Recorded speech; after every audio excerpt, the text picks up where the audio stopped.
आज है 11 सितंबर 2025। सकार माँ वाक्य। बाबा कहते मीठे बच्चे, तुम सारी दुनिया के सच्चे सच्चे मित्र हो। तुम्हारी किसी से भी शत्रुता नहीं होनी चाहिए, क्योंकि संगम युग पर हम बाबा के बने हैं। हमें भगवान मिला है, तो जब भगवान मिला है तो सबको भगवान का रास्ता दिखाना चाहिए। भक्ति मार्ग में भी कोई अमरनाथ जाता है, कोई कहीं जाता है, कहता है ना आप भी चलो आप भी चलो, तो वो उसको भी ले जाता है। तो ऐसे ही जब हम संगम युग पे आते हैं, हमें बाबा की प्राप्ति होती है, हमें सारी प्राप्तियाँ होती है, तो हमें हर एक आत्मा को बाबा का रास्ता दिखाना चाहिए। आज का प्रश्न है, तुम रूहानी मिलिट्री हो, तुम्हें बाप का कौन सा डायरेक्शन मिला हुआ है जिसे अमल में लाना है। तुम रूहानी मिलिट्री हो, तुम्हें बाप का कौन सा डायरेक्शन मिला हुआ है जिसे अमल में लाना है। उत्तर है, तुम्हें डायरेक्शन है कि बैज सदा लगा कर रखो। कहीं भी जाओ, दुकान पे जाओ, ऑफिस में जाओ, कहीं भी जाओ, बाज़ार में जाओ, बैच लगा के रखो। वो पूछेंगे क्यों लगा रखा है, तो फिर उससे पूछेंगे ना कि आत्मा, आपको पता है आत्मा का कहाँ है, आत्मा कहाँ रहती है। फिर उसको धीरे धीरे इंटरेस्ट आएगा कि हाँ मुझे तो आत्मा का पता ही नहीं है, तो ऐसे बाबा का बच्चा बन जाएगा। बैच से भी हमारी बहुत सर्विस होती है। कोई भी पूछे ये क्या है, तुम कौन हो, तो बोलो हमें सारी दुनिया से काम की अग्नि को बुझाने वाले फायर ब्रिगेडर। इस समय सारी दुनिया में काम अग्नि लगी हुई है। हम सबको संदेश देते हैं, अब पवित्र बनो, दैवी गुण धारण करो तो बेड़ा पार हो जाएगा। सबसे बड़ी तो हमारी जो बैज है ना, इसकी रिगार्ड बहुत करते हैं सब। कोई भी आए, कोई भी मिले, रिगार्ड करते हैं। सबसे पहले तो वो यही पूछते हैं आप ओम शांति से हो। तो जब वो ये चीज़ करते हैं तो वो ऑटोमेटिकली हमारी तरफ खींचे चले आते हैं, एक बैच से दूसरी तरफ हमारी प्योरिटी से। अगर हमारी धारणा है, ज्ञान योग धारणा पक्का है, सेवा तो अपने आप ही हो जाती है। मतलब वो हमारी प्रजा में तो आ ही जाएगा ना। ओम शांति। मीठे मीठे रूहानी बच्चे सहज याद में बैठे हैं। कोई कोई को डिफ़िकल्ट लगता है, बहुत मूझते हैं। हम टाइट अथवा स्ट्रिक होकर बैठे। बाप कहते हैं ऐसी कोई बात नहीं है, कैसे भी बैठो। जब उनको बिंदी का अर्थात आत्मा का नहीं पता चलता, तो वो सोचते हैं कि हम ऐसे बैठें, क्या पता हमें भगवान की प्राप्ति हो जाए, या ऐसे हाथ करके बैठे हमें भगवान की प्राप्ति हो जाए। स्टार्टिंग में ही तो मतलब कहीं कहीं तो ऐसे भी होते हैं 1 2 3 साल हो जाते हैं, धारणा नहीं होती, लेकिन वो सोचते कि हमारा मेडिटेशन लग जाए, हमारा योग लग जाए, लेकिन योग नहीं लगता उनका। क्यों? क्योंकि बाबा कहते हैं मन सच्चा होना चाहिए इसके लिए। तो वो पूछते हैं कि बहुत पूछते हैं हम टाइट अथवा स्ट्रिक होकर बैठे।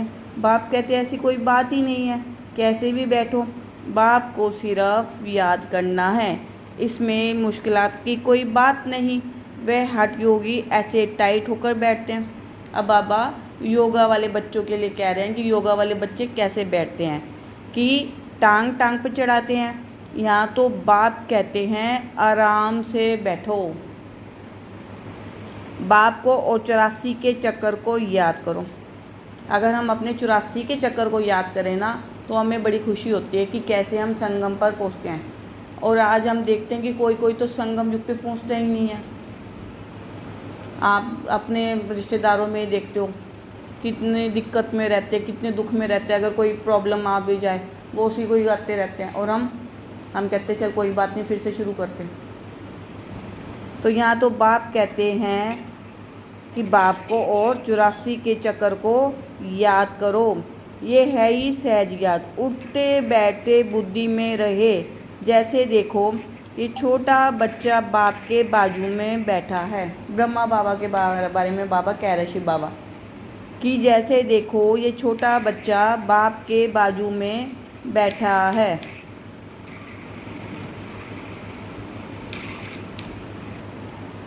इनको बुद्धि में माँ बाप ही याद होंगे। तुम भी बच्चे हो ना। बाप को याद करना तो बहुत सहज है।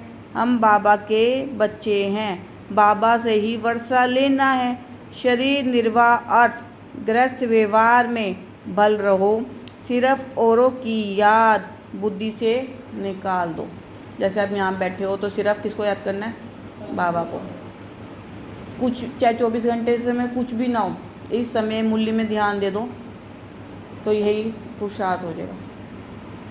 शरीर निर्वाह अर्थ गृहस्थ व्यवहार में भल रहो, सिर्फ औरों की याद बुद्धि से निकाल दो। कोई हनुमान को, कोई किसको, साधु आदि को याद करते थे, वे याद छोड़ देनी है। अब हम देवी देवता बन रहे हैं, अब हम उस मूर्ति को तो नहीं याद करेंगे कि हनुमान है ये, हम ही हनुमान है, हम ही जगदम्बा है, हम ही सरस्वती है, लेकिन वो एक्टिविटी हमारे अंदर दिखनी चाहिए। अब कहो हम शीतला माता, लेकिन हमारे में शांति नहीं है, हमारे में ठंडक नहीं है, फिर हम कहाँ से शीतला माता होंगे? शीतला माता क्या करती है? उसको गुस्सा नहीं आता, ठंडी रहती। तो वह याद छोड़ देनी है। याद तो करते हैं ना, पूजा के लिए पुजारी को मंदिर में जाना पड़ता है, इसमें कहाँ जाने की भी दरकार नहीं है। कोई भी मिले बोलो शिव बाबा का कहना है, मुझ एक बाप को याद करो। शिव बाबा तो है निराकार। अब जैसे बाबा ने कहा शिव बाबा तो है निराकार, कोई आपको बोलो कि यहाँ पे शरीर में आत्मा रहती है, पूछे कि कैसी है, तो हम कहेंगे ना कि दिखती नहीं है, तो हम कहेंगे निराकार। जैसे फिर हम एग्जाम्पल देंगे, जैसे शिवलिंग है, शिवलिंग क्या है? निराकार। कोई भी शेप नहीं है शिव बाबा की, किसी भी कहीं भी चले जाओ, टेढ़े मेढ़े ऐसे होते हैं ना, तो फिर वो कोई इंटरेस्ट आएगा, फिर वो पूछेगा अच्छा आत्मा यहाँ रहती है। कोई तो कहता है हार्ट में रहती है, कोई कहता है मन में रहती है, कोई कहता है होगी कहीं भी, बॉडी में होगी, मुझे क्या लेना। लेकिन जब उसको परफेक्ट पता चलेगा कि आत्मा यहाँ रहती है, तो बाबा का बच्चा बन जाएगा। शिव बाबा तो है निराकार, जरूर वह साकार में ही आकर कहते हैं मामेकम याद करो, मैं पतित पावन हूँ। ये तो राइट अक्षर है ना।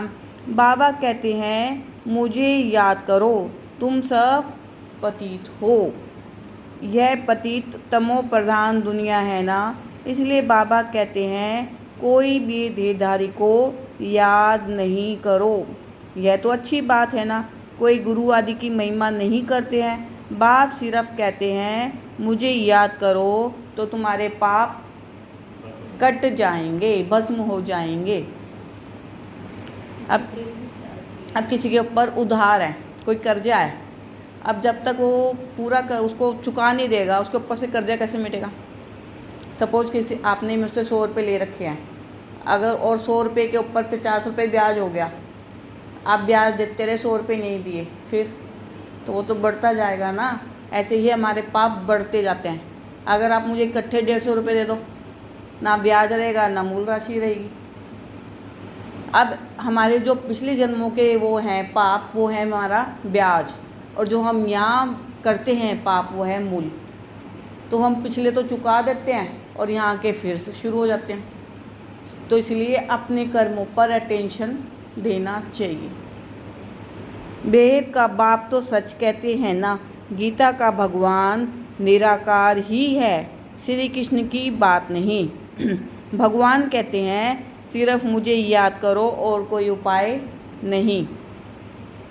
पावन होकर जाने से ऊंच पद पाएंगे, नहीं तो कम पद हो जाएगा। हम तुमको बाप का संदेश देते हैं, मैं संदेशी हूँ, इस समझाने में कोई तकलीफ नहीं है।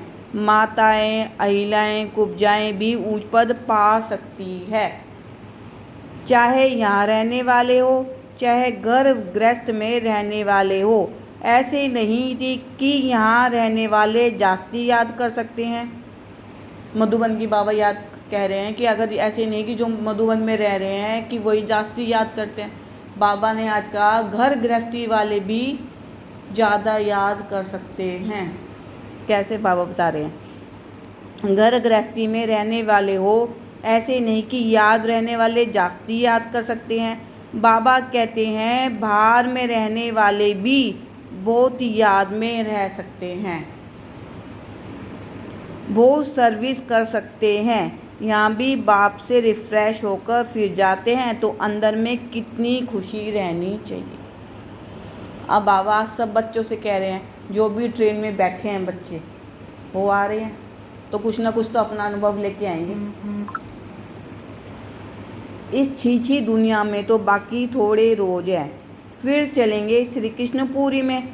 श्री कृष्ण के मंदिर को भी सुखधाम कहते हैं, तो बच्चों को अपार खुशी होनी चाहिए। जबकि तुम भेद के बाप के बने हो, तुमको ही स्वर्ग का मालिक बनाया था। तुम भी कहते हो बाबा 5000 वर्ष पहले भी हम आपसे मिले थे और फिर मिलेंगे। अब बाप को याद करने से माया पर जीत पानी है। अब इस दुखधाम में तो रहना नहीं है, तुम पढ़ते ही हो सुखधाम में जाने के लिए। सबको हिसाब किताब चुकतू कर वापस जाना है। मैं आया ही हूँ नई दुनिया स्थापन करने, बाकी सब आत्माएं चली जाएंगी मुक्ति धाम। बाप कहते हैं मैं कालों का काल हूँ, मैं कालों का काल हूँ, सबको शरीर से छुड़ाए और आत्माओं को ले जाऊँगा। सब कहते भी हैं हम जल्दी जाएं, यहाँ तो रहने का नहीं है, यह तो पुरानी दुनिया पुराना शरीर है। अब बाप कहते हैं मैं सबको ले जाऊँगा, छोड़ूंगा किसको भी नहीं। तुम सबने बुलाया ही है, हे पतित पावन आओ। बल याद करते रहते हैं परंतु अर्थ कुछ भी नहीं समझते हैं।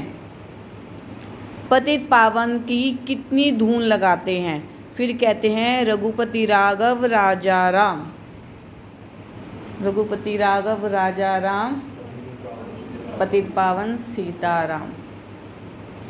हमारे देहरादून में घर के पास ही, मतलब घर से अटैच गुरुद्वारा लगता है। सिख साहिब का वो उसमें घोड़ा बना हुआ है और उसके ऊपर एक सरदार जी वगैरह बैठे हुए कप्तान लेके, तो वहाँ पे यही आरती होती है, रघुपति राघव राजा राम पतित पावन सीताराम, डेली। और वहाँ पे एक होल भी है, कहते हैं उस होल से घोड़ा आया था, राजा निकला था। तो वहाँ पे इतनी भीड़ लगती है मार्च में, होली के बाद वहाँ पे एक पेड़ लेके आते हैं बहुत बड़ा, और वो अपने आप चढ़ाते हैं, मतलब रस्सों से खींचते हैं और वो सीधा हो जाता है अपने आप ही, शक्तियाँ। और पंजाब की सारे जितने भी सरदार हैं वहाँ पर आते हैं। उसको बोलते हैं गुरु राम राय स्कूल, जो फेमस है। सारे स्कूल बंद हो जाते हैं उस समय, बच्चों की छुट्टी हो जाती है और इतने आती है, उसको बोलते हैं संगत। अगर हम उस पर होली पे एक गुब्बारा भी डाल दें ना, वो लड़ने के लिए तैयार हो जाते हैं। जब हम छोटे छोटे से, तो हम ऊपर से डालते हैं, बहुत भीड़ आती है, बहुत ज़्यादा। एक एक महीने के लिए सेवा पे आते हैं वो लोग। नहीं, झंडे जी चढ़ते हैं उस समय, झंडे जी बोलते हैं, झंडे जी की महिमा है। जो वो पेड़ है उसको बोलते हैं झंडे जी, और वो रस्सी से थोड़ा सा खींचते हैं और अपने आप बहुत बड़ा होता है, बहुत बड़ा, अपने आप सीधा हो जाता है जाके और बिल्कुल खड़ा हो जाता है। इतनी महिमा है उसकी। तो हर उस कहते हैं ना, भक्ति मार्ग में भी महिमा है, शक्तियाँ हैं। तो वही मुझे याद आया, रघुपति राघव राजा राम। अब शिव बाबा तो राजा बनते ही नहीं, रजाई करते नहीं, उनको राजा राम कहना रोंग हो गया। माला जब सिमरते हैं तो राम राम कहते हैं, उसमें भगवान की याद आती है। भगवान तो है ही शिव, मनुष्यों के नाम बहुत रख दिए हैं। श्री कृष्ण को भी श्याम सुंदर, बैकुंठनाथ, मक्खन चोर आदि आदि बहुत नाम देते हैं। तुम अभी श्री कृष्ण को मक्खन चोर कहेंगे? बिल्कुल नहीं। तुम अभी समझते हो भगवान तो एक निराकार है, कोई भी देहधारी को भगवान कह नहीं सकते। जैसे गुरु बनाते हैं ना, और गुरु को ही भगवान मान लेते हैं, तो बाबा ने आज मना करा। बाबा कहते हैं कि किसी भी देहधारी को हम भगवान कह नहीं सकते। ब्रह्मा विष्णु शंकर को भी नहीं कह सकते, तो फिर मनुष्य अपने को भगवान कैसे कह सकते। वैजयंती माला सिर्फ 108 की गाई जाती है। हमें अपनी पहचान पता कब होती है असली शरीर की, आत्मा की? जब हम बिस्तरे पे होते हैं, जब हम आईसीयू में होते हैं, तब हम उस समय लेट के याद करते हैं कि मैं भगवान बाबा सब कुछ करूँगा जैसे जैसे आप कहेंगे। जब हम आईसीयू में एडमिट होते हैं। मुस्कान ये कह रही जब मैं आईसीयू में जॉब करती थी तो वहाँ पे कोई भी आता था ना, तो अपने जितने भी भगवान हैं उसको याद करते रहते थे, और उसको अब कहें कि याद कर लो, और वहाँ पे उसे लेट के, क्यों, उसे कोई दिखता ही नहीं है, ना उसके सगे संबंधी, ना कोई डॉक्टर भी नहीं दिखते। डॉक्टर भी आते हैं, चेक करके चले जाते हैं, और जो नर्सें वगैरह होती हैं वो भी डांट के उसे चुप करा देती है या नींद की दवाई दे के सुला देती है। तो इस समय आईसीयू में जाने से पहले पुरुषार्थ कर लो। अभी तो हमारा शरीर भी चल रहा है, सब चल रहे हैं। शिव बाबा ने स्वर्ग स्थापन किया, उनके ये मालिक हैं। जरूर उससे पहले उन्होंने ये पुरुषार्थ किया होगा। उसको कहा जाता है कलयुग, अंत सतयुग, आदि का संगम युग। ये है कल्प का संगम युग।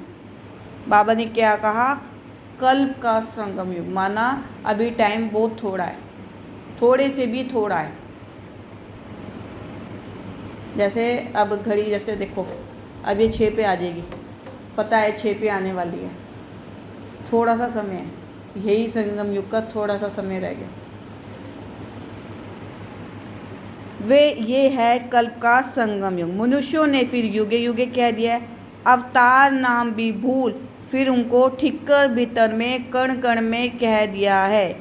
यह भी है ड्रामा, यह भी है ड्रामा। जो बात पास्ट हो जाती है उसको कहा जाता है ड्रामा। कोई से झगड़ा आदि हुआ, पास हुआ, उनका चिंतन नहीं करना है। अच्छा, कोई ने कम जास्ती बोला, तुम उनको भूल जाओ। कल पहले भी ऐसे बोला था। अब हम कहीं जाते हैं, हमारा रिगार्ड नहीं होता, तो हम क्या कहते हैं, हम यहाँ कभी नहीं आएंगे। क्यों कहते हैं? क्योंकि वहाँ पे हमारा रिगार्ड नहीं हो। तो बाबा कहते हैं इसको भूल जाओ, कि तुम्हारा कोई रिगार्ड करे या ना करे। मान सम्मान कहते हैं ना, मान सम्मान अपमान सब में मान मान आ रहा। तो बाबा कह रहे हैं इन सबको भूल जाओ। सिर्फ अगर हम अपने आप को आत्मा समझे तो हमें बाबा से रिश्ता है। आत्मा परमात्मा की है और ये शरीर जल जाना है। ये तो 84 के चक्कर में आया ही है, तो बाबा तो नहीं आया ना। वह बातें याद करने से फिर बिगड़ते रहेंगे, वह बात फिर कभी बोलो भी नहीं। तुम बच्चों को सर्विस तो करनी है ना, सर्विस में कोई विधन नहीं पड़ना चाहिए। अब कोई ना बहुत बार रिपीट करता है कि बात को, अगर किसी का अपमान हो जाए या कोई काम नहीं करता, जैसे अब इलेक्ट्रिक बिल जमा करते हैं, अब लास्ट हम रह गए, हम कह रहे उसे रिक्वेस्ट करते हैं ना, भाई कर दे, फिर मैं कब आऊँगा? वो कहता है जाओ अब तो टाइम हो गया। या बैंक में जाते हैं, कुछ ऐसी हो जाती है। उनकी तो ड्यूटी है, हमें पता भी उनकी ड्यूटी है, और हम लेट पहुँचे हैं तो हम उनसे क्यों बिगड़े? कल आज, लेकिन हम उससे आर्गूमेंट करते हैं, फिर जाके 10 लोगों को बोलते हैं बैंक अच्छा नहीं है, यहाँ से अकाउंट बंद करवा दो और कहीं खोल लो। अपने तो हम बिगाड़ ही रहे हैं, दूसरों को भी बिगाड़ते हैं। तो इसलिए हमने इन बातों में जाना ही नहीं है, मान अपमान और सम्मान। तुम बच्चों को सर्विस तो करनी है ना, सर्विस में कोई विधन नहीं पड़ना चाहिए, सर्विस में कमजोरी नहीं दिखानी चाहिए। शिव बाबा की सर्विस है ना, उनमें कभी जरा भी नहीं करना चाहिए, नहीं तो अपना पद भ्रष्ट कर देंगे। बाप के मददगार बने हो तो पूरी मदद देनी है, बाप की सर्विस करने में जरा भी धोखा नहीं देना है। अब कोई हमें कोई सेवा कहता है शिव बाबा से रिलेटेड, और हम मना कर देते हैं, नहीं अभी मेरे पास समय नहीं है, या कुछ भी कह देते हैं, तो बाबा कहता है मेरी सर्विस में ना नहीं करनी चाहिए। बाप के मददगार बने हो तो पूरी मदद देनी है, बाप की सर्विस करने में जरा भी धोखा नहीं देना है, पैगाम सबको पहुंचाना ही है। बाप कहते रहते हैं म्यूजियम का नाम ऐसा रखो जो मनुष्य देख अंदर घुसे और आकर समझे, क्योंकि ये नई चीज़ है ना। अब जैसे हमने बाहर रखा हुआ है मधुबन, तो कहीं पूछते हैं कि आपने मधुबन क्यों रखा हुआ है, तो वो अंदर आके बाबा से मिलते हैं और कोर्स भी लेते हैं, लेकिन जब धारणा का टाइम आता है तो चले जाते हैं, क्योंकि उन्हें खाना पीना इम्प्योरिटी बहुत पसंद है। लेकिन कोर्स अच्छा लगता है, 7 डेज़ का कोर्स बहुत अच्छा लगता है। तो वो हमारे किस में आ गए? प्रजा में। प्रजा भी तो चाहिए ना। तो म्यूजियम का नाम ऐसा रखो जो मनुष्य देख अंदर घुसे और आकर समझे, क्योंकि ये नई चीज़ है ना। मनुष्य नई चीज़ देख अंदर घुसते हैं। आजकल बाहर से आते हैं बाहर का प्राचीन योग सीखने। अब प्राचीन अर्थात पुराने ते पुराना, वह तो भगवान का ही सिखाया हुआ है। योग किसका सिखाया हुआ है? भगवान का। अब जैसे ऋषिकेश में भी एक मेडिटेशन सिखाते हैं, वहाँ पे आश्रम है बहुत बड़ा, और वहाँ पे फॉरेनर्स आते हैं, ये नाम नहीं पता लेकिन बहुत बड़ा है। तो वहाँ पे मेडिटेशन सिखाते हैं, और योगा को किस में कन्वर्ट कर दिया उन्होंने? योग में। क्यों? क्योंकि जो फॉरेनर्स आते हैं मनी बहुत देते हैं। अब प्राचीन अर्थात पुराने ते पुराना, वह तो भगवान का ही सिखाया हुआ है, जिसको 5000 वर्ष हुए। सतयुग त्रेता में योग होता नहीं। आज बाबा ने स्टैंप लगाई है, सतयुग त्रेता में योग होता है। वहाँ मेडिटेशन नहीं होता, कोई मंदिर नहीं होता, वहाँ तो सिर्फ सतयुग और त्रेता में खेल कूद होता है, क्योंकि श्री कृष्ण होता है सतयुग में और राम राज्य होता है त्रेता युग में। सतयुग त्रेता में योग होता नहीं। जिसने सिखाया वह तो चला गया, फिर जब 5000 वर्ष बाद आए तभी आकर राजयोग सिखाए। प्राचीन अर्थात 5000 वर्ष पहले भगवान ने सिखाया था, वही भगवान फिर संगम पर ही आकर राजयोग सिखलाएंगे, जिससे पावन बन सकते हैं। इस समय तो तत्व भी तमो प्रधान है। पानी भी कितना नुकसान कर देता है, उपद्रव होते रहते हैं पुरानी दुनिया में। सतयुग में उपद्रव की बात ही नहीं, वहाँ तो प्रकृति दासी बन जाती है। यहाँ प्रकृति दुश्मन बनकर दुख देती है। आज पानी हो रहा है ना जगह जगह, यहाँ प्रकृति दुश्मन बनकर दुख देती है। इन लक्ष्मी नारायण के राज्य में दुख की बात नहीं थी। सतयुग था, अभी फिर वह स्थापन हो रहा है। बाप प्राचीन राजयोग सिखा रहे हैं, फिर 5000 वर्ष बाद सिखाएंगे। जिसका पाठ है वही बजाएंगे। अगर हम खुश रहें कि हमारा घर बन रहा है तो हमें कितनी खुशी रहती है। अगर हम ये सोचें कि हम सतयुग में जाएंगे जहाँ कौन है? श्री कृष्ण भगवान है, फिर तो खुशी रहनी चाहिए ना अंदर। उस सतयुग की सोचनी चाहिए कि मैं कैसे रासलीला करूँगा वहाँ पे। आज सब श्री कृष्ण को लेकर क्यों घूम रहे हैं? बताओ बताओ मनीष भाई, श्री कृष्ण को क्यों लेकर घूम रहे हैं आज? क्योंकि अंत है, अंत चल रहा ना। तो आदि सनातन देवी देवता धर्म और अनादि में क्या हुआ था बताओ? अनादि में हम बिंदु बने थे, और जब हम वहाँ पे आए थे तो हम किसके साथ थे? श्री कृष्ण के साथ। तो आदि शुरू हो गया ना श्री कृष्ण से, तो अंत भी किससे होगा? श्री कृष्ण से।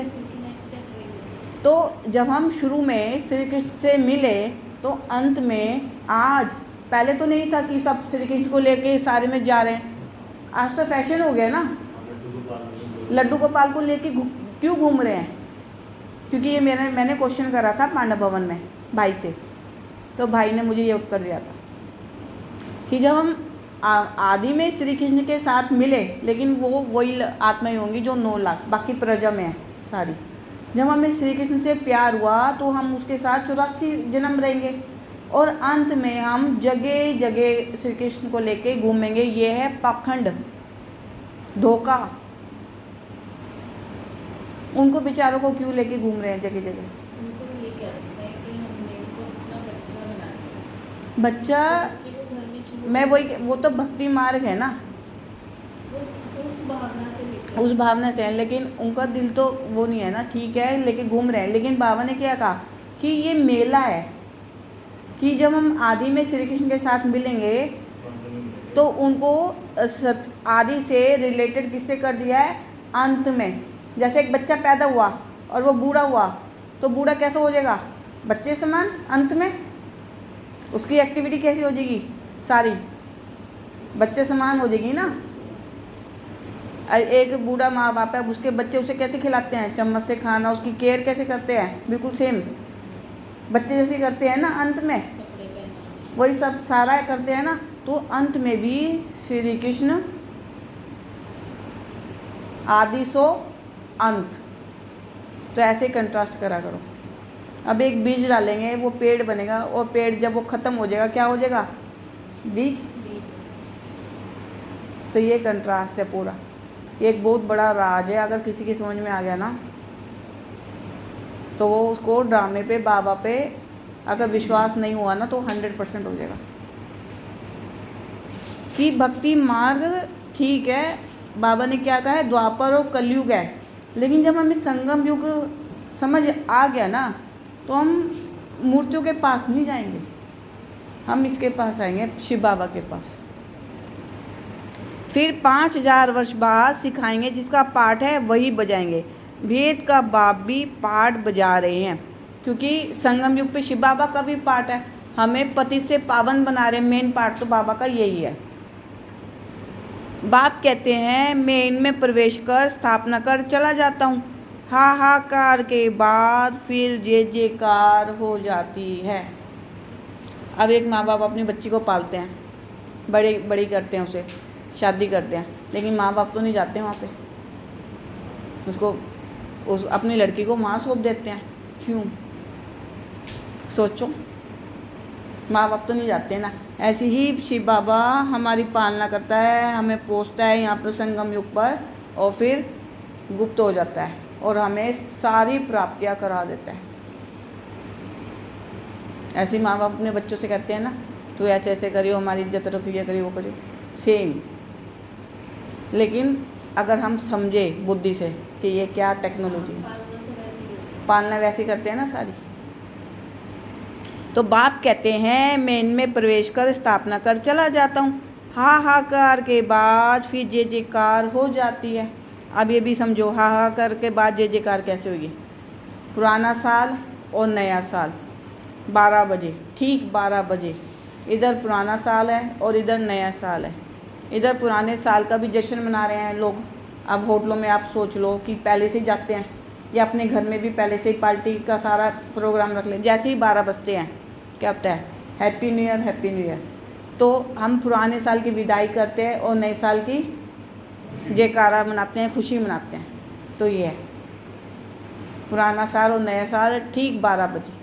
तो ऐसे ही संगम युग और सतयुग, जब 12 बजे की सुई आएगी ना, तो ये होगा मध्य रात्रि का टाइम। हाँ, तो ये होगा। अभी टाइम बहुत थोड़ा है, थोड़े से भी थोड़ा रह गया। जैसे ही 12 पे सुई आएगी, इधर हम क्या कर रहे हैं, स्थापना भी कर रहे हैं, और उधर फिर हम जय जयकारा लगाएंगे। क्यों, श्री कृष्ण की स्थापना हो जाएगी। लेकिन श्री कृष्ण के साथ कौन रहेगा, ये भी सोचो। हाहाकार के बाद फिर जय जयकार हो जाती है, पुरानी दुनिया खत्म हो जाएगी। इन लक्ष्मी नारायण का राज्य था तो पुरानी दुनिया नहीं थी। 5000 वर्ष की बात है, लाखों वर्ष की बात हो नहीं सकती। तो बाप कहते हैं, और सब बातों को छोड़ इस सर्विस में लग जाओ, अपना कल्याण करने। अब बाबा ने कहा अपना कल्याण करने। अब हमारा कल्याण कैसे होगा, क्योंकि हमने भी तो प्रजा बनानी है, हमने राजा बनना है। अगर इस गद्दी पे बैठना है तो हमें राजा बनने के लिए प्रजा भी तो चाहिए। अब हम एक मंदिर में मूर्ति स्थापना करते हैं तो भक्त भी तो चाहिए। अब वैष्णो देवी में स्लाइड हो गया, अब 15 दिन से खाली थी, सारे रास्ते कैसे सुनसान हो गए थे ना, तो भक्त भी तो चाहिए जय जयकारा लगाने के लिए। तो ऐसे ही अगर हम राजा बनते हैं तो हमें प्रजा भी तो चाहिए।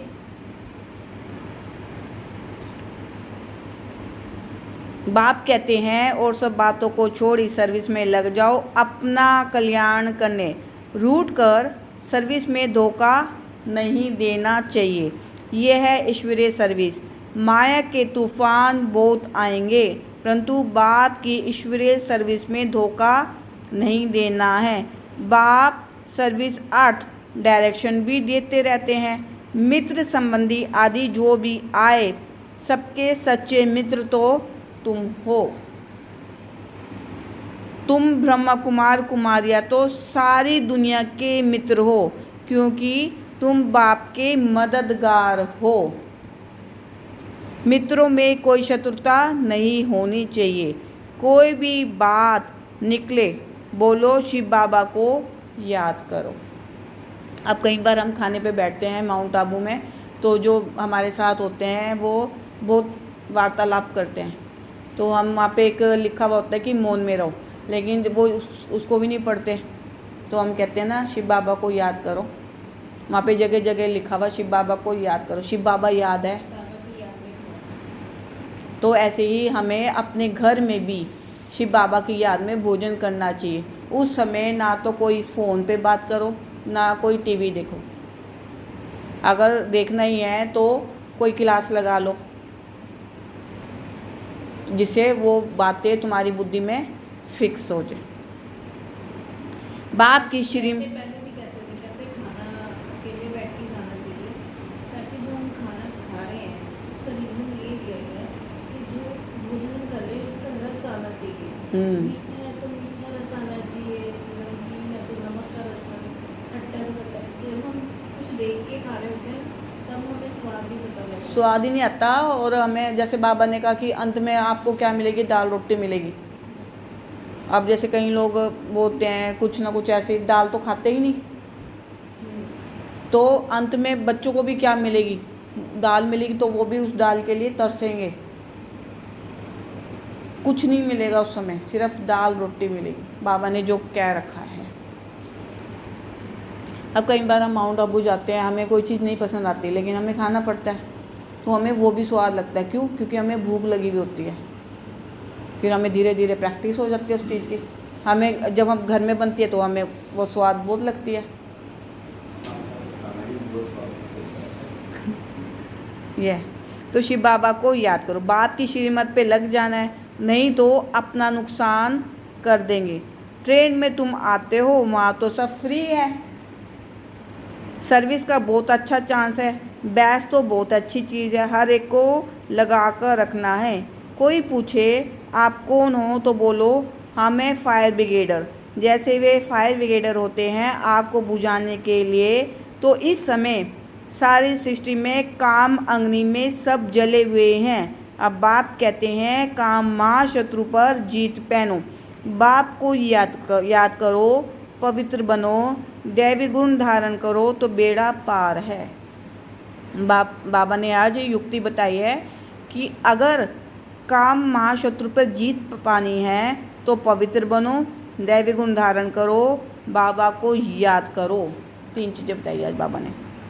तो ये बैच श्रीमत से ही बने हैं। बहुत थोड़े बच्चे हैं जो बैच पर सर्विस करते हैं। बाबा मूल्यों में कितना समझाते रहते हैं। हर एक ब्राह्मण के पास ये बैच होना चाहिए। आपके पास नहीं है बैच, मेरे से ले लेना आज, ठीक है? जिसके पास नहीं है मेरे से ले लेना। बाबा मूल्यों में कितना समझाते रहते हैं। हर एक ब्राह्मण के पास ये बैच होना चाहिए। कोई भी मिले उनको इस पर समझाना है। ये है बाबा, इनको याद करना है। हम साकार की महिमा नहीं करते। कोई मिले ना तो वो पूछता है कि ये कौन है, कहता है आपका गुरु है, तो उसको धीरे धीरे समझाओ कि ये कौन है। हमें बाबा को नहीं समझाना है, ब्रह्मा बाबा को, हमें शिव बाबा को समझाना है पूरा। तो हम साकार की महिमा नहीं करते। सर्व का सद्गति दाता एक ही निराकार बाप है, उनको याद करना है। याद के बल से ही तुम्हारे पाप कट जाएंगे, फिर अंतमति सोगति हो जाएगी, दुख धाम से छूट जाएंगे।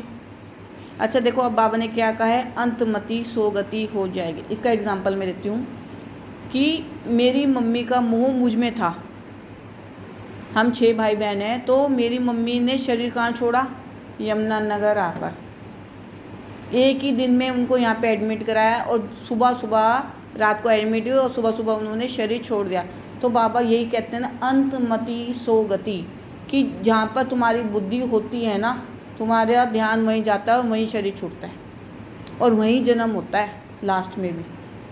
जैसे बच्चा गर्भ में हुआ तो वहीं जन्म लेगा जहाँ पे उसकी इस समय संगम युग पर है, अगर हम संगम युग पर आए हैं। कई बार बाबा एग्जाम्पल देता है ना कि पत्नी में है बुद्धि, कि जहाँ अगर पत्नी में लगे तो जहाँ पत्नी होगी वहीं उसका वही शरीर छोड़ेगा। तो जहाँ जिसकी बुद्धि है वो वहीं शरीर छोड़ेगा।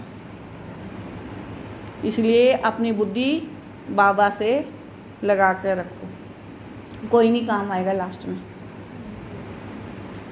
फिर अंतमति सोगति हो जाएगी, दुख धाम से छूट जाएंगे, फिर तुम विष्णुपुरी में आ जाएंगे। कितनी बड़ी खुशखबरी है। लिटरेचर भी दे सकते हैं, बोलो तुम गरीब हो तो फ्री दे सकते हो। जब हम बाबा की याद में भोजन बनाते हैं ना, तो भोजन टेस्टी बन जाता है, स्वाद बन जाता है। अभी मेरे देहरादून से कोई आ रखा था, तो मैंने लौकी के कोफ्ते बनाए थे, जो वो नहीं खाते, मुझे नहीं पता था वो खाते नहीं हैं, लेकिन जब उन्होंने खाए तो कह रहे बहुत स्वाद लग रहा है। तो देहरादून से फ़ोन आया कि तुम कैसे बनाते हो? कहते तुम तो प्याज भी नहीं डालते। फिर मैंने सिर्फ एक ही उत्तर दिया, मैंने कहा बाबा की याद में बनाया। जब हम बाबा की याद में बनाते हैं तो वो भोजन स्वादिष्ट बन जाता है, और कोई रीज़न नहीं है। तुम गरीब हो तो फ्री में भी दे सकते हो, लिटरेचर अर्थात 7 डेज़ का कोर्स। साहूकारों को तो पैसा देना ही चाहिए, क्योंकि ये तो बहुत छपाने होते हैं। ये चीज़ ऐसी है जिससे तुम फ़कीर से विश्व का मालिक बन जाएंगे। अच्छा देखो, जैसे बाबा ने कहा ना फ़कीर से विश्व का मालिक बन जाएंगे, तो इसमें भी ना अपनी अपनी बुद्धि है, अपना अपना दिल है, कि हम बाबा पे कुर्बान जाते हैं तो बाबा अपना सब कुछ हमें दे देते हैं। और अगर हम लालच के वश भगवान को पूछते हैं, बाबा को पूछते हैं कि अगर एक आत्मा ने ऐसा किया तो मैं भी ऐसा करूं, तो बाबा उसको वो प्राप्ति नहीं कराता, कभी भी देख लेना। अब जैसे चांद सूरज का एग्जाम्पल है, जैसे सुना है कि सूरज ने अपनी माँ को गर्म पानी दिया तो उसे शाप दे दिया कि तू सूरज की तरह जलेगा। चांद ने उसको ठंडा पानी पिलाया अपनी माँ को तो वो शीतल है। तो यहाँ भी ऐसी है सेम। गीता में भी लिखा हुआ है, कहते हैं भोगी याद करते हैं भगवान को, भोगी याद करते हैं। एक वो है, कहते हैं जो जन सिर्फ, जिसमें यही कहते हैं कि श्री कृष्ण कह रहे हैं कि जो जन सिर्फ मुझे मेरे लिए ही याद हाँ देखो, वो योगी। जब हम गर्भ में होते हैं ना तो भगवान को हम पल पल याद करते हैं। एक सेकंड ऐसा नहीं होता है कि हम गर्भ में भगवान को ना याद करें, और भगवान से बहुत वायदे करते हैं कि जब मैं धरती पर आऊँगा ना तुझे पूजूंगा, तेरी मूर्तियाँ बनाऊंगा, तेरे ये करूँगा वो करूँगा। तो और जैसे ही धरती पर आता है वो इसे लालच में फंस जाता है। 1 साल तक तो याद रखता है उसे, जब तक वो बच्चा है, प्योर है, और जैसे जैसे वो झूठ के आकर्षण में आता है फंस जाता है माया के जाल में। भूल ही जाते हैं, जैसे हम शमशान घाट में थोड़ी देर के लिए हाँ, तो हमें वैराग्य आ जाता है। अति का आ जाता है कि सब कुछ बेकार है। शमशान घाट में तो ऐसा लगता है कि कुछ है ही नहीं, कुछ है ही नहीं है। और जैसे ही हम वहाँ से आते हैं खाना खुना खाते हैं, बाहर निकलते हैं फिर इसी दुनिया में हो जाते हैं। जब तक हमारे पेट में खाना नहीं जाता तब तक हम वैरागी हैं। जैसे ही वो खाना गया, समझ रहे हो, ये भी एक बहुत बड़ा राज है। इस पे भी समझाने तो मिलती रहती है। कोई भी धर्म वाला हो, बोलो वास्तव में तुम आत्मा हो, अपने को आत्मा समझ, बाप को याद करो। अब विनाश सामने खड़ा है, ये दुनिया बदलने वाली है। शिव बाबा को याद करेंगे तो विष्णुपुरी में आ जाएंगे। बोलो, ये आपको करोड़ों पद्मों की चीज़ देते हैं। बाबा ने कितना समझाया है, बैज पर सर्विस करनी है, परंतु बैज लगाते नहीं। जो जो नहीं लगा के आया है वो कल जरूर लगा के आएगा। लज्जा आती है, बाबा कह रहे लज्जा आती है, बाबा ने लिखा हुआ है बाबा तो कह रहे हैं ना, लगा के आएंगे बाबा। मैं कहीं भी जाती हूँ ना अपना बैग जरूर लगा के जाती हूँ, चाहे कुछ भी हो जाए। बाबा ने कहा कलर्ड भी अगर लड़की पहननी है उसको भी लगा सकते मैं कहीं भी हैं। जाती एक हूँ, बार मिल में आया। क्योंकि बैग से ही हमारा रिगार्ड होता है। ब्राह्मणियाँ जो पार्टी लेकर आती है अथवा कहाँ ऑफिस आदि में अकेली जाती है तो ये बैज जरूर लगा रहना चाहिए, जिसको तुम इन पर समझाएंगे तो वह बहुत खुश होंगे। आज बाबा ने ब्राह्मणियों को स्पेशल कहा है कि ब्राह्मणियाँ जो पार्टी लेकर आती है, ऑफिस में जाती है, अकेली जाती है तो ये बैज लगा कर रखना चाहिए, जिसको तुम इन पर समझाएंगे तो वह बहुत खुश होंगे। मैं तो कहीं जाती हूँ ना तो वो कहते हैं आश्रम के लिए लेके जा रहे हो, और अपने आप डिस्काउंट दे देते हैं, मुझे कहने की ज़रूरत ही नहीं पड़ती, वैसे बस कर क्योंकि इस ड्रेस की रिगार्ड बहुत है। बाबा ने इस ड्रेस को इतना वैल्यूबल बनाया है। बोलो हम एक बाप को ही मानते हैं, वही सबको सुख शांति देने वाला है, उनको याद करो। पतित आत्मा तो जा न सके, अभी ये पुरानी दुनिया बदल रही है, ऐसे ऐसे रास्ते में सर्विस करते आना चाहिए, तुम्हारा नाम बहुत होगा। बाबा समझते हैं शायद लज्जा आती है जो बैज पहन सर्विस नहीं करते हैं। एक तो बैज, सीढ़ी का चित्र अथवा त्रिमूर्ति, गोला और झाड़ का चित्र साथ में हो, आपस मतलब चाहे मोबाइल में दिखा दो आजकल तो कि ऐसे ऐसे है, जैसे हमने बुक रखी हुई है, कोई आता है तो हम ऐसे ऐसे चित्र दिखा देते हैं उनको। आपस में बैठ एक दो को समझाओ तो सब इकट्ठे हो जाएंगे, पूछेंगे ये क्या है, बोलो शिव बाबा इनके द्वारा ये नई दुनिया स्थापना कर रहे हैं। अब देखो जब ये घर बना था ना, हिजड़े आए थे यहाँ पे, तो मम्मी को बुलाया था, तो मम्मी ने 1 घंटा लेट कर दिया आने में, तो मैंने सारे हिजड़ों को यहाँ बिठाया और उनको 7 डेज़ का कोर्स 1 घंटे के अंदर दे दिया,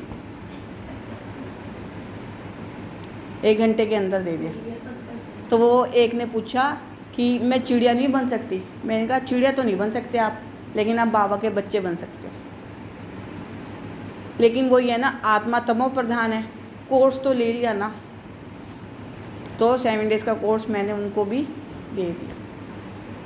तो बल्कि मम्मी आए बोले कि इनको यहाँ क्यों बिठाया है, वो तो मुझे पता है ना कि मैंने कितनी सर्विस करी है। हर आत्मा का अधिकार है कोर्स करने। हाँ, तो कुछ ना दो, सिर्फ आत्मा का आप समझा भी दो ना कि आत्मा यहाँ रहती है, बाज़ार भी जाओ कहीं भी जाओ उनसे पूछो तुम्हें पता है आत्मा कहाँ रहती है, बस वो तुम्हारी प्रजा के अंदर आ जाएगा। आत्मा और परमात्मा, सिर्फ ये 2 बातें समझा दो। शिव बाबा इनके द्वारा यह नई दुनिया स्थापना कर रहे हैं। अब बाप कहते हैं मुझे याद करो, पवित्र बनो, आप पवित्र तो वापस जा नहीं सकेंगे। ऐसी मीठी मीठी बातें सुनानी चाहिए तो खुशी से सब सुनेंगे। अब किसी को तुम्हें पवित्र होकर ही जाना है सतयुग में, तो वो पवित्र बनेगा। अब जो नहीं बन सकता तो बाबा उनको क्या करता है, बच्चा बना देता है। बाबा ने कहा ना मैं सबको लेके जाऊंगा, पवित्र बना के लेके जाऊंगा, चाहे नॉन बिके हो चाहे कोई हो। अब कोई एक बच्चा स्कूल नहीं जाता तो माँ बाप क्या करते हैं, बताओ क्या करते हैं, मार कर भेजते हैं। अब मेरा भाई स्कूल में नहीं जाता था तो मेरे पापा उसे क्या करते थे, मार कर भेजते थे। कभी वो नल का पकड़ लेता था, कभी कूलर में ड्रेस छुपा देता था अपनी, तो उसे मार कर भेजते थे कि किसी तरह ये पढ़ ले। बाबा भी कह रहे हैं पढ़ लो पढ़ लो पढ़ लो। अब जो पढ़ेंगे वो हाई पद पा लेंगे और जो नहीं पढ़ेंगे वो प्रजा में आ जाएंगे। लेकिन बाबा ने क्या कहा है, मैं सबको लेके जाऊंगा। अब विनाश हो रहा है तो सब शरीर छोड़ रहे हैं, सबको प्योर बना रहा ना, धीरे धीरे करके स्थापना तो हो रही है। अब जो नहीं होंगे तो वो छोटा सा बच्चा बनकर जाएंगे। ये है पूरा राज। ऐसी मीठी मीठी बातें सुनानी चाहिए तो खुशी से सब सुनेंगे, परंतु कोई की बुद्धि में बैठता नहीं है। वो कह रहा है, कोई कहता है हम कैसे विश्वास कर ले कि हम बच्चा बनेंगे अगर पवित्र ना बने, लेकिन वो तो बाबा जाने, वो जाने। सेंटर पर क्लास में जाते हो तो बैच भी लगा रहे। निश्चय की बात होगी आज बाबा तो बैठ के पीछे पड़ा हुआ है। देखो, सेंटर पर क्लास में जाते हो तो भी बैज लगा रहे। मिलिट्री वालों को यहाँ बिल्ला अर्थात बैज लगा रहता है। मिलिट्री वालों की पहचान होती है, बहुत बड़ा बिल्ला सा लगा रहता है, जिससे वो रहते हैं कि हाँ ये ओरिजिनल भाई बहन है। उनको कभी लज्जा आती है क्या? तुम भी रूहानी मिलिट्री हो ना। बाप डायरेक्शन देते हैं, फिर अमल में क्यों नहीं लाते? बैज लगा रहे तो शिव बाबा की याद भी रहेगी तुम कि हम शिव बाबा के बच्चे हैं। दिन प्रतिदिन सेंटर्स भी खुलते जाएंगे, कोई ना कोई निकल आएंगे, कहेंगे फलाने शहर में आपकी ब्रांच नहीं है, बोलो कोई प्रबंध करे, मकान आदि का निमंत्रण दे तो हम आकर सर्विस कर सकते हैं। हिम्मते बच्चे मदते बाप। जैसे अब कहीं कहीं गांव है ना, वहाँ पे गीता पाठशाला या सेंटर्स नहीं है। अब कई बच्चे जैसे जाते हैं, ट्रांसफ़र हो जाता है, तो वो दीदी से रिक्वेस्ट करते हैं कि दीदी हम यहाँ पे खोलना चाहते हैं। तो ऐसे ही गीता पाठशाला का निर्माण हुआ था, ऐसे खुली थी गीता पाठशाला। बाप तो बच्चों को ही कहेंगे सेंटर खोलो, सर्विस करो। ये सब शिव बाबा की दुकान है ना, बच्चों द्वारा चला रहे हैं। अच्छा, मीठे मीठे सिकिलदे बच्चों प्रति माता पिता बाप दादा का याद प्यार और गुड मॉर्निंग। रूहानी बाप की रूहानी बच्चों को नमस्ते। हम रूहानी बच्चों की रूहानी बाप दादा को दिल व जान से सिखवा प्रेम से नमस्ते, गुड मॉर्निंग, शुक्रिया मीठे मीठे बाबा। धारणा के लिए मुख्य सार। फर्स्ट पॉइंट है, कभी आपस में रूठकर सर्विस में धोखा नहीं देना है, विधन रूप नहीं बनना है, अपनी कमजोरी नहीं दिखानी है, बाप का पूरा पूरा मददगार बनना है। कभी आपस में रूठकर सर्विस में धोखा नहीं देना है, विधन रूप नहीं बनना है, अपनी कमजोरी नहीं दिखानी है, बाप का पूरा पूरा मददगार बनना है। सेकंड पॉइंट है, कभी कोई से झगड़ा आदि हुआ, पास हुआ, उनका चिंतन नहीं करना है। बाबा क्या कह रहे हैं? अगर किसी से झगड़ा आदि हुआ, पास हुआ, तो उनका चिंतन नहीं करना है। कोई ने कम जास्ती बोला, तुम उनको भूल जाओ, कल पहले भी ऐसे बोला था, वह बात फिर कभी बोलो भी नहीं। ऐसे हम रिपीट करते रहते हैं ना, कई जन्म मतलब कई सालों की। हाँ, तो बाबा ने आज मना करा कि कोई ने कम जास्ती बोला, तुम उनको भूल जाओ, कल पहले भी ऐसे बोला था, ये बात फिर कभी बोलो भी नहीं। आज का वरदान है, शांति के दूत बन, सर्व को शांति का संदेश देने वाले मास्टर शांति शक्ति दाता भव। शांति के दूत बन, सर्व को शांति का संदेश देने वाले मास्टर शांति शक्ति दाता भव। आप बच्चे शांति के मैसेंजर, शांति के दूत हो। कहाँ भी रहते सदा अपने को शांति का दूत समझकर चलो। शांति के दूत हैं, शांति का संदेश देने आए हैं। इससे स्वयं भी शांत स्वरूप शक्तिशाली रहेंगे और दूसरों को भी शांति देते रहेंगे। वह अशांति दे, आप शांति दो, वह आग लगाए, आप पानी डालो। यही आप शांति के मैसेंजर मास्टर शांति शक्ति दाता बच्चों का कर्तव्य है। आज का स्लोगन है, जैसे आवाज़ में आना सहज लगता है, वैसे आवाज़ से परे जाना भी सहज हो। जैसे आवाज़ में आना सहज लगता है, वैसे आवाज़ से परे जाना भी सहज हो। माना मैं आत्मा हूँ और मुझे परम धाम जाना है, परम धाम मेरा असली घर है। कई बार यहाँ पे जब हम बीमार होते हैं, हमारी आवाज़ क्या हो जाती है, हम बोलना बंद कर देते हैं, तो उस समय हमें आत्मा का भास होता है कि मैं आत्मा हूँ। तो बाबा ने कहा इसकी प्रैक्टिस करते रहना है, मतलब कि मौन में रहने की। चाहे 5 मिनट रहो, चाहे 10 मिनट, उससे धीरे धीरे धीरे आप 1 घंटा, 2 घंटा, 3 घंटे, 4 घंटे प्रैक्टिस में लगे रहो। अव्यक्त इशारे। अब लगन की अग्नि को प्रज्वलित कर योग को ज्वाला रूप बनाओ। योग में सदा लाइट हाउस और माइट हाउस की स्थिति का अनुभव करो। ज्ञान है लाइट और योग है माइट। ज्ञान और योग दोनों शक्तियाँ लाइट और माइट संपन्न हो, इसको कहते हैं मास्टर सर्वशक्तिमान। ऐसी शक्तिशाली आत्माएं किसी भी परिस्थिति को सेकंड में पार कर लेती है। कोई भी परिस्थिति आए तो अगर हम शक्तिशाली हैं ना, तो हम उस परिस्थिति को क्या कर सकते हैं, पार कर सकते हैं सेकंड में। मतलब हम कोई भी परिस्थिति आए उसका सॉल्यूशन सोचेंगे, ये नहीं सोचेंगे ये परिस्थिति क्यों आई है, उससे बाहर निकलने का रास्ता ढूंढेंगे। ओम शांति।